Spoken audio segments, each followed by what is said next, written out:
outbreak that happened 3 years ago, or the Nipah virus outbreak in Kerala in 2018. Each one of them, when it happens, it catches us by surprise. It leaves us perplexed with a sense of despair. Our next speaker is a physician, a scientist, and has been internationally recognized for discovering viruses that cause deadly diseases in people and food sources that threaten India's food security and food security across the world, of course. He's worked with several governments of different countries. He and his team implicated the West Nile virus as the cause of the encephalitis epidemic in New York in 1999.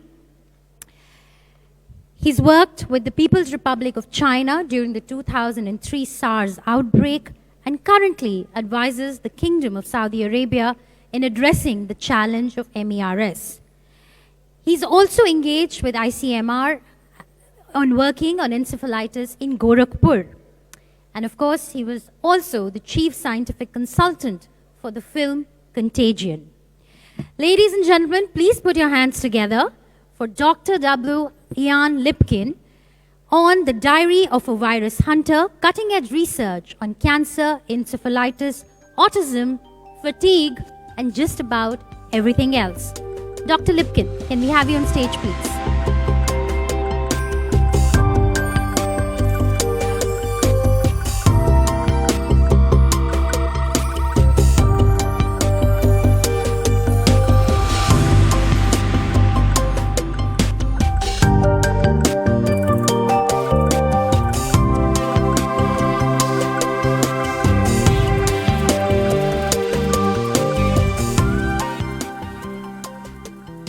Thank you very much for that generous introduction and these beautiful pictures. My talk today is going to be really at 10,000 meters because I don't have a lot of time. I'm going to try to cover during the first part the ways in which we recognize and appreciate infectious agents, not only as causes of acute disease that we recognize as infectious, but also some of those where it's more difficult to make the connection, like autism and cancer. And then I'm going to spend the second portion talking about viruses in a different way, thinking about social media and the ways in which we can use models of infectious diseases to understand political instability, racism, hatred, and so forth. So I've never shown that particular part before, but it interests me more and more, and I think it's very important, and I think there are lessons from infectious diseases that will be helpful. This is a slide which illustrates all the things we work on. We're best known for virus work in our center, but we work with bacteria, the microbiome, fungi, and other infectious agents as well. This is from the cholera outbreak in London in the 1850s. And the person who was key in resolving this problem was John Snow, who is probably, in my field, best known for his work in epidemiology, but many people know him as the one who gave chloroform to Queen Victoria during childbirth. And in fact, he's as famous for that as he is for his work in infectious diseases. And the new program that you have in India, which is installation of toilets and so forth, really dates back to thinking about these sorts of fecal-oral diseases that are so important. What we now use, of course, is modeling to try to figure out where infectious agents are likely to emerge based on changes in population, deforestation, contact with animals, and then we bring sequencers to bear. And this is an example of one such sequencer. When I first began this kind of work, I was still in training at that point at the University of California at San Francisco when HIV/AIDS first appeared, and we didn't even recognize the agent for some 2 years. So I invested several years of my life trying to develop new genetic methods that are rapid and powerful that allow us to sort this out. And these are some examples of some of these platforms. including a very small one there that can go into a USB port. I've been coming to India since 1997, initially working at the International Center for Genetic Engineering and Biotechnology, and one of the things I would very much like to persuade you of today, technologies that I'll be describing are straightforward. And there is no reason that with a very small investment, India could have a surveillance system on par and perhaps better than anywhere else in the world. And if there are any philanthropists or ministers who would like to talk about how to do that, I would be very happy to meet with you during the conclave or afterward, because the time has come to address these sorts of problems. So we've discovered over 1,500 viruses. We don't even count them anymore because there are so many of them. And they're very important viruses. 10% of them, I would say, have implications for human health or for food security. The methods have become so robust now that within a period of 24 hours, for about $200 US, we can take an environmental sample, a sample from an animal or a human, and identify the agent. This is not only true with viruses, it's also true with bacteria. We can also identify antimicrobial resistance patterns that allow us to select the appropriate antibiotic. And within the next 10 years, I'm sure that when you go in to see a physician with an infectious disease, that physician will be able to tell you very rapidly not only what you have, but how it should be treated, very specifically. This is going to reduce healthcare costs, it's going to prevent pandemics, it will be very powerful. The other thing that we've transformed, I think, is the way we think about infectious diseases by focusing not only about detection of an agent, but looking for footprints after the agent is gone. So we can find small molecules called antibodies that are present long after the agent is no longer detectable with molecular methods, even those that are very robust. And we can say this is linked to cancer, this is linked to autism, this is linked to chronic fatigue syndrome. It's a whole host of things that we can try to understand. And I'm only going to be able to give you a couple of examples. The most poignant example I'm going to show you has to do with this recurrent outbreak of encephalitis in Gorakhpur that we see perhaps every 2 years.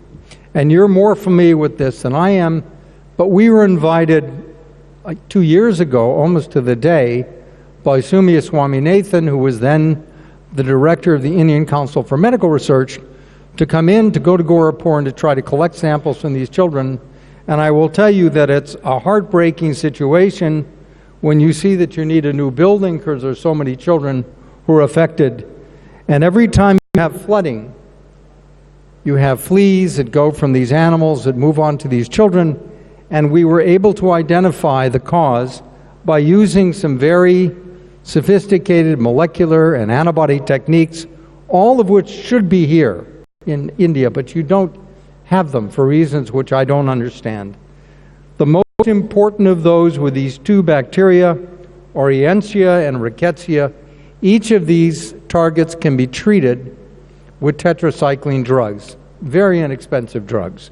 There were also some viruses that were important too. These methods will allow you in an outbreak to figure out how these children are sick and what the appropriate drug would be. More recently in the United States, we saw a disease that looked like polio. We were unable to detect the agent using our genetic methods. By using antibodies in spinal fluid, we implicated a virus, an enterovirus called EVD68, and now we're beginning to make various vaccines directed against this particular bacterium. The other thing I'd like to stress for you is the importance of using these techniques to try to understand whether or not there's an infectious basis for some disease that we don't typically think of as being infectious, like diabetes mellitus or obesity or autism or schizophrenia. And here it's a function of looking at the genetic background of the individual, the infectious agent, and the timing of exposure. The best approach to doing this is to employ what's called a cohort. So you start studying people when they're well, you examine them on a regular basis, and when they develop a disease, you're able to go back and ask whether or not the exposure histories were different. This is a program that we've done with the government of Norway that's focused on autism and attention deficit hyperactivity disorder. And what we found when we looked back at the history that was taken in advance, so there was no subjective bias, we found that if women had a history of fever after the 12th week of pregnancy, there was a threefold increased risk in that child being diagnosed with autism. When we tried to figure out why they had fever, we identified some of these women had a history of herpes simplex, a sexually transmitted disease. Others had influenza virus. It appears not to make any difference what the agent itself might be. It's the response to that agent. This means, therefore, that we can't prevent the infection. Maybe by suppressing inflammation, you can prevent this disease. So this is not only good for public health, but it's also good economically because you save hundreds of millions of dollars annually. Now, the dark side of pathogen discovery is that if you're not careful, you can wind up making links that aren't real. About a decade ago, Andrew Wakefield at the Royal Free Hospital in London published this paper suggesting that children with autism had been infected as a result of receiving MMR vaccine. And as a result of this spurious link, which we disproved unequivocally, many people who were very, very prominent took to media and said they believed it. Bobby De Niro, Donald Trump, a number of other people who were less well known, and as a result, people stopped vaccinating their children against measles. There's been a big spike of measles in the US as well as globally. And these changes occur not only in people who are less sophisticated, but frequently in people who are more sophisticated, but who get their information from the internet. And this anticipates what I'll talk about in a moment. In March of 1999, I was invited to attend a conference that was led by the Department of Defense. And there was a plant virologist, an animal virologist, and a computer virologist. And in 1999, people weren't talking about worms and Google and all of these other things, but they anticipated that this was going to be a problem. And here is some interesting data. The whole concept of going viral is really quite new. The earliest citations date back to 1989, when people were talking about the concept of going viral in terms of thinking about advertising. How do you sell a product? In 1 minute on the internet, there are 188 million emails sent, 4.8 million graphics, 4.5 million videos on YouTube, search queries, Facebook logins, and so forth. Twitter has 330 million users. Donald Trump has 64 million followers. Modi has 50 million. These are people who get their information, which may not even be quoted accurately. Facebook, 2.4 billion users. Instagram, more than 1 billion users. 2/3 of the users are youngsters, less than 34 years of age. WhatsApp, more than 500 million users, and growing all the time.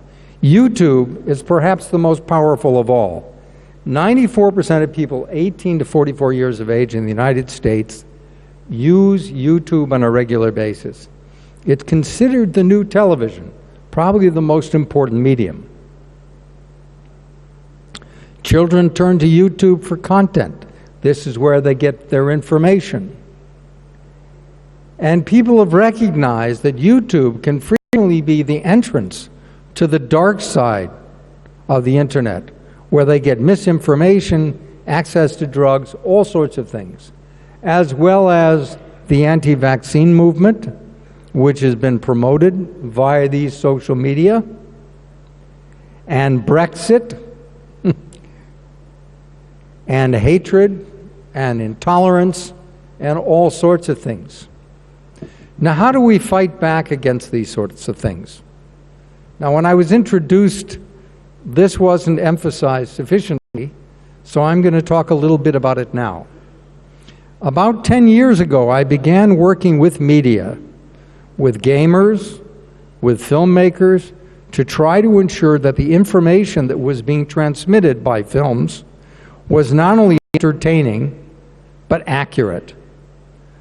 I initially began with Contagion, which has been recognized as being a very sort of accurate movie. More recently with Bond 25, where I've had less control. Plague Inc., which is a game. 3 Months, which is the story about a young man exposed to HIV. And Utopia, which is about an influenza outbreak. The other thing that I've become very interested in is the concept of vaccination. You can actually vaccinate people against hatred, gun violence, and so forth. And one of the pioneers in this field is someone in the United States named Gary Slutkin, who has gone into areas characterized by gun violence, has gone around these areas, identified people who are at risk for moving into gang violence, and has found ways to talk to them, to move them back toward middle ground, to enhance tolerance, and so forth. And this is one of the things that I think we need to do, is to use this ring vaccination strategy, which was first employed for control of smallpox. But we can actually use this now to control hatred, intolerance, ignorance, anti-vaccinations, and so forth. So before I take your questions, I just want to highlight a few points. The first is that we have new methods for identifying infectious agents, directly as well as indirectly. So we can find cures for chronic diseases that plague us. Virology provides lessons for the digital era. And that's why I was alluding to these issues with respect to gang violence, hatred, and the increasing importance of Google, WhatsApp, YouTube, and others. So if we're going to survive as a human race, we're going to need to address not only infectious diseases as we traditionally think about them, but also as we think about them in a larger context, as the viruses that are infecting our social life. Thank you very much. And I wanted to leave a lot of time for questions, and I hope there will be some.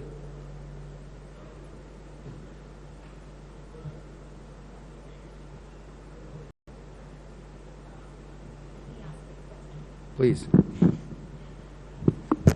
Any questions from the audience? Do we have some? Yes. Can someone please hand a mic over to that gentleman over there?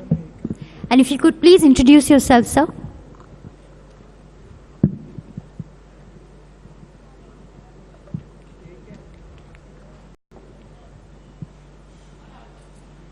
The gentleman over here, front row.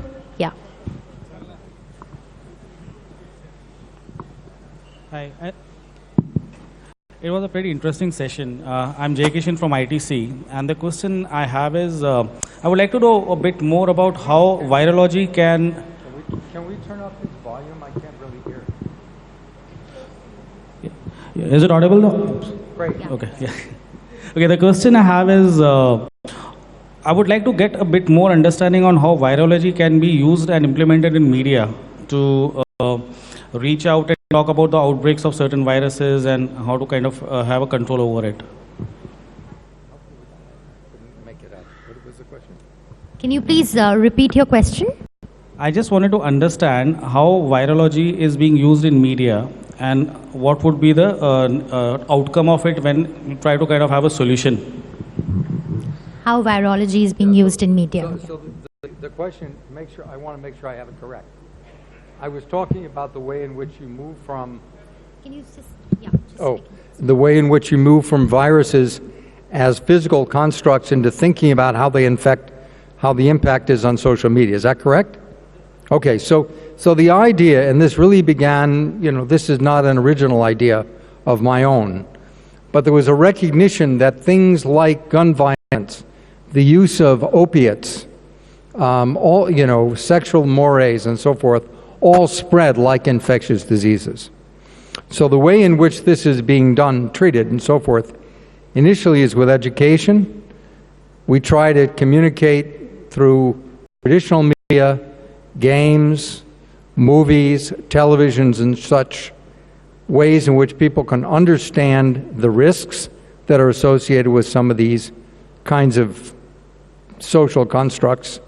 And in addition, if we can identify where this is a problem, you can actually go into communities, speak to people who are in these areas where we see violence and hatred, and we can actually have conversations with them. These sorts of things actually, in India, make a great deal of sense, because this is, in fact, how you got your liberation, was by having these sorts of people who would speak to others, and eventually you would get this whole group that would be moving up behind a common leader. I hope I answered your question. I'm not sure that I did.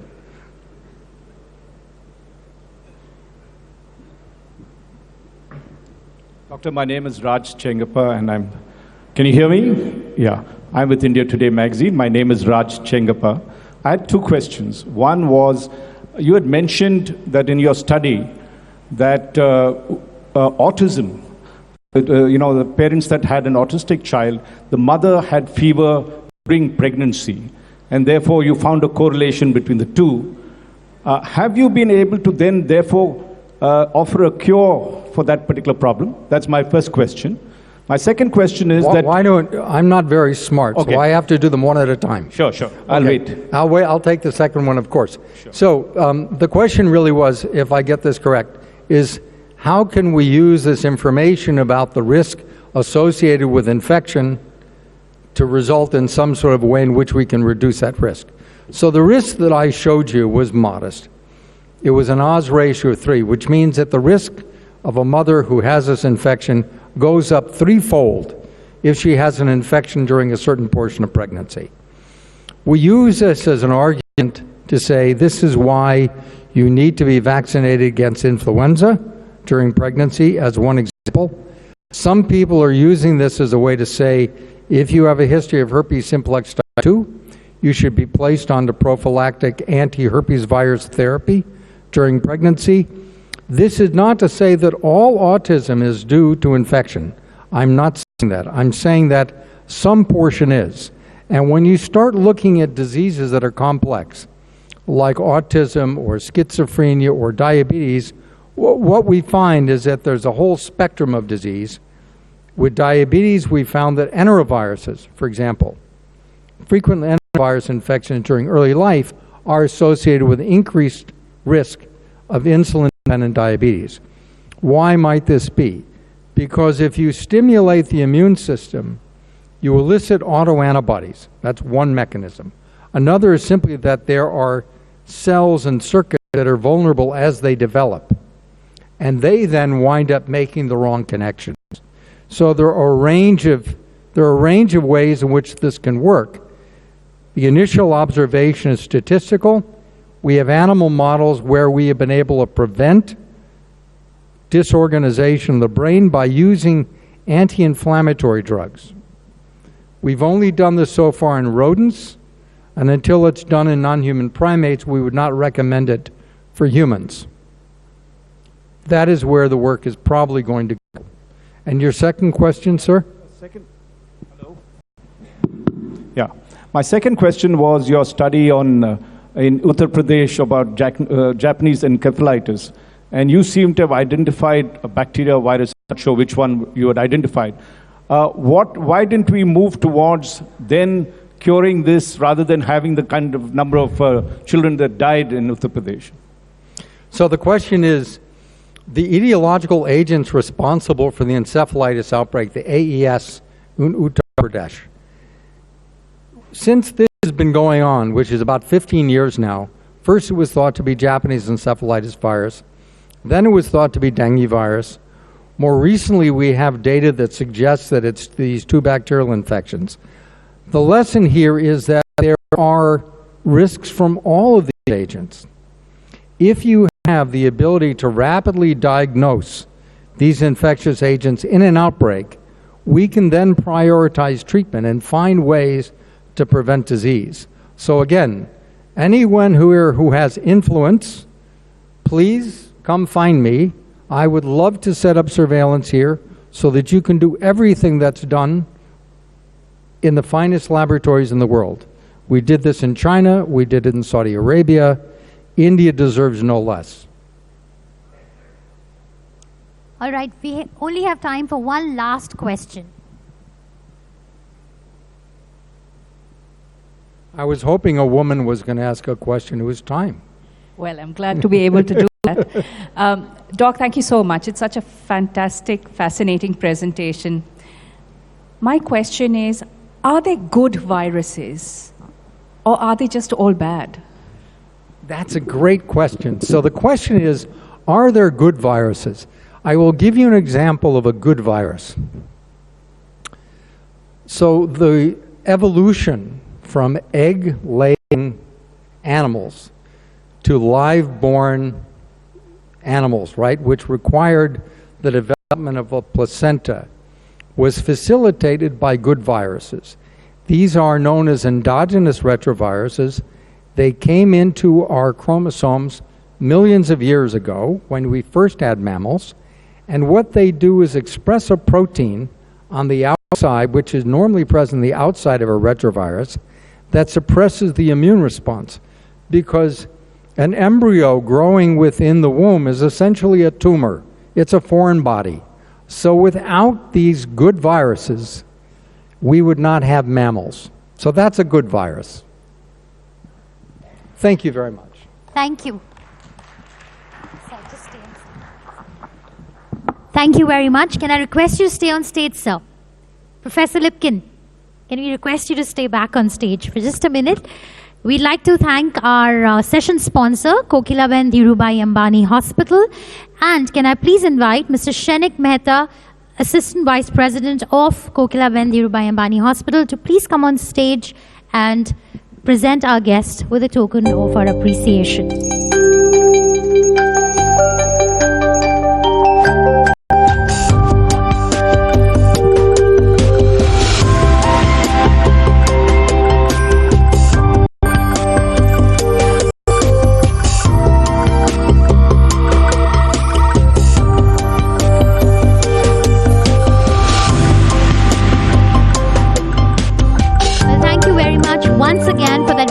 Insightful conversation.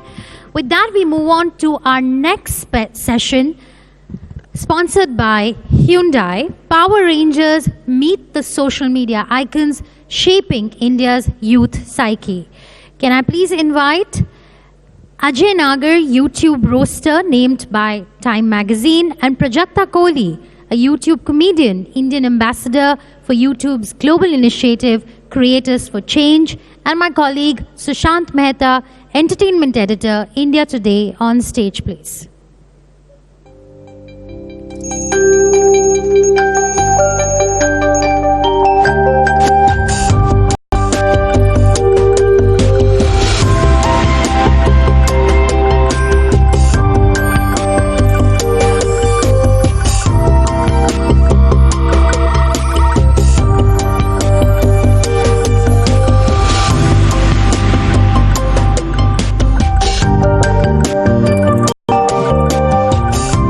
Right.